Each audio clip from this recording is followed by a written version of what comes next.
તેમજ તેમની સાથે રહીને મંદિરમાં સેવા કરી રહેલા એવા આપણા ઝાલાવાડના અને મૂળીના જ સંત કહેવાય એવા પૂજ્ય વિશ્વવલ્લભદાસજી સ્વામી, તેમજ જેમનો આપણે સહકાર અને માર્ગદર્શન હોય છે કાયમ જે કોઈ આયોજનની અંદર, એવા મૂળીથી પધારેલા પરમ પૂજ્ય સદગુરુ કોઠારી સ્વામી કૃષ્ણવલ્લભદાસજી સ્વામી, તેમજ જેમનો કાયમ આપણી પર રાજીપો હોય છે અને પડે પડે સાધુતાના ગુણ સિંચી રહેલા એવા પરમ પૂજ્ય સદગુરુ તપોમૂર્તિ ભક્તિહરિદાસજી સ્વામી, ત્યાં આપણા સૌના ગુરુ એવા પરમ પૂજ્ય સદગુરુ શ્રી ચૈતન્યદાસજી સ્વામી, પૂજ્ય ભક્તિ કિશોરદાસજી સ્વામી, અજય સ્વામી, લીમડી મહંત સ્વામી, પૂજ્ય પ્રેમવલ્લભદાસજી સ્વામી, ભક્તિ કિશોર સ્વામી, સત્સંગ ભૂષણ સ્વામી, તેમજ બ્રહ્મનિષ્ઠ સંતો તથા સર્વે હરિભક્તોને ભાવથી જય સ્વામિનારાયણ.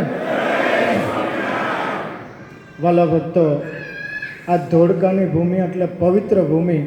એક બે વખત નહીં પણ 44 વખત આ પૃથ્વી પર શ્રીજી મહારાજ પધાર્યા છે.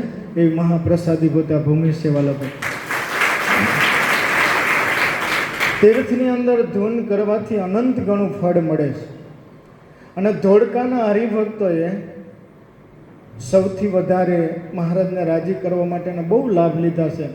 જો આપણે બધી વાત કરીએ ને તો ઘણો સમય જાય.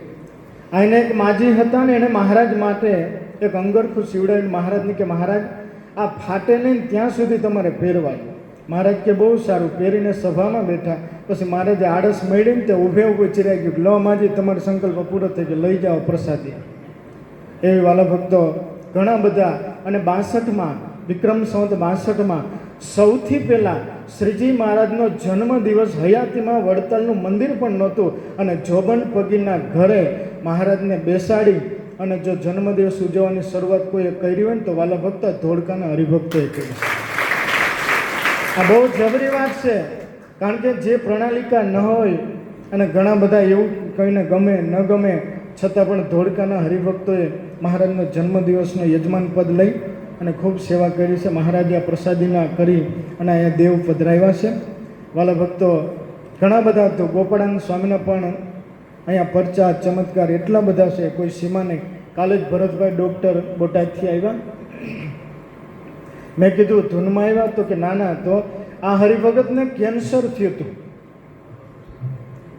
ડૉક્ટરે કીધું કે સારું થાય કે ન થાય. ત્યારે સત્સંગ નહીં પણ અમારી બાજુ મારીએ ને એટલે મેં ભગતને કીધું કે જો તમને વિશ્વાસ હોય ને તો ધોળકામાં ગોપાળાનંદ સ્વામીને ગોળની માનતા કરો, 100% મટી જાય. 6 મહિના થયા, હાવ કેન્સર નીલ થઈ ગયો. એટલે વાલા ભક્તો કાલે લઈને દર્શન કરવા માટે આવ્યા. બહુ માનતા પાછી અઘરી નહીં, કેવળ કોની? ગોળની માનતા. એટલે આવું મહાપ્રસાદીભૂત આ ધામ છે. તો સૌથી પહેલાં આ મંડળના જે બધા સંતો છે, કારણ કે આપણે ધૂન કરવાની હતી, સંકલ્પ પૂજ્ય કૃષ્ણ